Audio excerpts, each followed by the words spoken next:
Do you have the bug for mahjong yet? Lots and lots of people do, and now there's a way that you can play and play homage to our hometown of Greensboro. Lauren and Drew are creators of the Boro line. Hi. Hi, how are you? All right, so tell me about when did you first hear mahjong, and when did you first play it? I probably played it a little over a year ago on a snow day. A neighbor of ours, Cambry, she invited us over to learn how to play. Okay. And she just taught us how to play. And I will say the rules were really confusing at first, but I was really just intrigued by the tiles at the time. And yeah, since then we just started playing a little bit here and there just with neighborhood friends. So you're kind of new to it. Yeah. A little bit, yeah. My sister taught me maybe a year and a half or 2 years ago, kind of right before this. And then it just kind of seemed like it was everywhere right after that. So we had more and more opportunities to play. Okay, and so you said from the very beginning you were just intrigued by the tiles, and for those who don't play, maybe we should tell people a little bit what mahjong is. Can you explain it? Sure. Basically, you have a card with patterns, and you're trying to match your tiles with those patterns, and then come up with mahjong, which is when you get the line that matches with your tiles, one of the lines on the cards. So that's the object of the game. And there are many different kinds of sets. They follow kind of a specific order, but they're beautiful, and I guess you were both drawn to that. Yeah, absolutely. I feel like they are pieces of artwork that you can also play with. And Lauren's an artist, so last January she had a series of canvases that she did that were mahjong inspired, and so that's kind of how this all came about, because those were really, really popular. And then we were asked to make a physical mahjong set after all of her artwork sold. Yeah. So how did you collaborate to create this set? So the High Point Children's Museum asked us to make a High Point set. So we started with that set, and they still have sets available at the museum for sale, and that was a fundraiser. So we just did it for fun. And then as we were creating that, we were like, we have to make a Greensboro set because we know so much more about Greensboro anyways. High Point was fun, but we did have to tap into locals there to make sure we got it right. But this one we kind of did exactly what we wanted to do. Okay, so break it down for us. Can you tell us about what we'll see in the Boro Tiles set? Yes, absolutely. So our favorite pieces are the jokers. The jokers are different landmarks and things about Greensboro, like the Yum Yum hot dog. We have the farmer's market mousse from the Mousse Cafe. We have Vicks Vapor Rub because it was founded here. And then there's also 4 winds, and for those we used the Woolworth bar stools, and they're called the Winds of Change.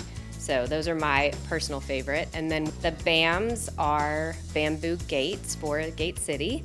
The dots are the Christmas balls from Sunset Hills, and the cracks are denim pockets with cool little stitching patterns. How did you come up with all of these? Slowly. Yeah, a little trial and error. We put together a worksheet of like all the things that we think of when we do Greensboro, and we kind of then put them in categories. Like that could be a crack, or trying to align with the traditional set, what would kind of lean into that the most. I did different drawings and paintings of them, and then we tried to see if we could work it into that. And then sometimes it failed, and sometimes it was the perfect one. So how do you go from drawings and ideas to actually a set, a literal game that you can hold in your hands? So we both have a background in marketing and graphic design and creative. We're backdoor neighbors with each other and friends. So for the past several years, we've kind of worked together on different projects, as Lauren had a full-time job and I had a full-time job. So when we started working on this, it was so much back and forth, literally and physically back and forth between our two houses. But she does a really, really great job of coming up with these sketches, and then I take them and bring them into Illustrator or Photoshop and kind of tweak them and vectorize them, and then we go from there and we make more changes and more changes until we get the product that we like and the colors that we like. When you first held some of the tiles in your hand, what was that like?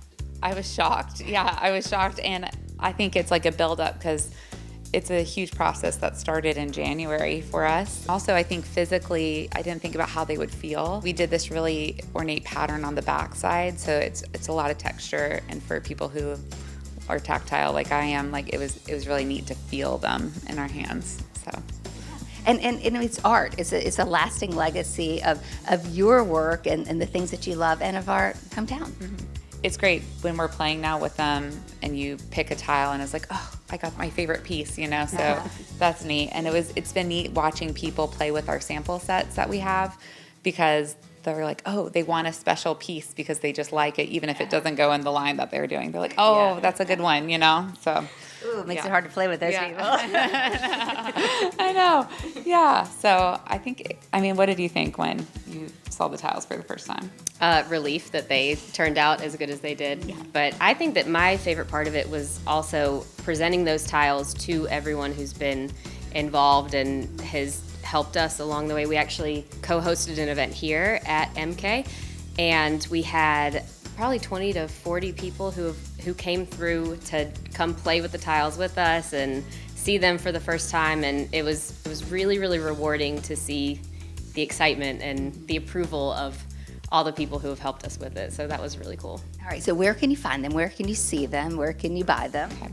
So there's a sample set here at MK Designs, Megan and Katie and Caroline, and you can come check them out here. Or you can go to Simply Meg's. They have a sample set. Or you can just go online and pre-order at laurengordоncreative.com and click on mahjong. And there's only a few sets left right now, so we don't have a ton left, but we are thinking about doing a holiday order, and we will be at Mary Mary Market. Why did you want to do this for Greensboro and for you? What does it mean to you that you have accomplished this? I think that Greensboro, it is crazy how much people who are from Greensboro love Greensboro. I'm not originally from Greensboro, but I've lived here for over 15 years, and I feel so connected to this place, and it's become such a home. So I think it's making something that's lasting for people to play with. I know some people with mahjong sets, they've had some of them passed down through the years, and this is one of those things that you can pass on for ever and ever, and it's good memories. But yeah, it was more about making it for the excitement of, Greensboro. People love this town, and it's really cool to see the excitement around it all.